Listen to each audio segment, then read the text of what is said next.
Bonjour à tous, frères et sœurs.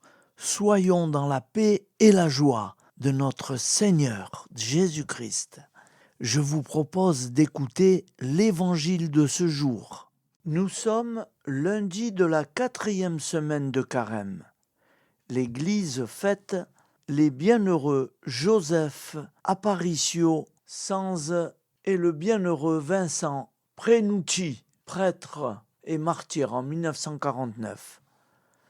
Évangile de Jésus-Christ selon saint Jean, 4,43-54.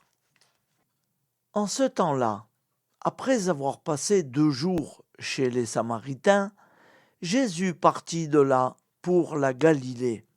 Lui-même avait témoigné qu'un prophète n'est pas considéré dans son propre pays. Il arriva donc en Galilée. Les Galiléens lui firent bon accueil, car ils avaient vu tout ce qu'il avait fait à Jérusalem pendant la fête de la Pâque, puisqu'ils étaient allés eux aussi à cette fête. Ainsi donc Jésus revint à Cana de Galilée, où il avait changé l'eau en vin.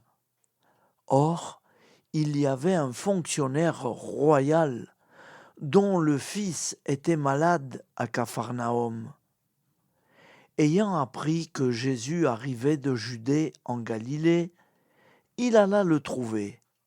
Il lui demandait de descendre à Capharnaüm pour guérir son fils qui était mourant. Jésus lui dit : « Si vous ne voyez pas de signes et de prodiges, vous ne croyez donc pas ?» Le fonctionnaire royal lui dit : « Seigneur, descends avant que mon fils ne meure. » Jésus lui répond : « Va, ton fils est vivant. » L'homme crut à la parole que Jésus lui avait dite, et il partit. Pendant qu'il descendait, ses serviteurs arrivèrent à sa rencontre et lui dirent que son enfant était vivant. Il voulut savoir à quelle heure il s'était trouvé mieux.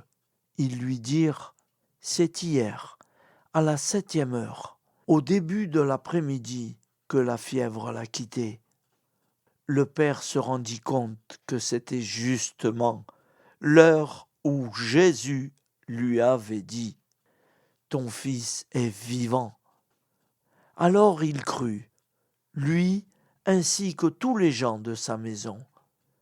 Tel fut le second signe que Jésus accomplit lorsqu'il revint de Judée en Galilée. Acclamons la parole de Dieu. Louange à toi, Seigneur Jésus. Bonne journée à tous et en union de prière. À demain.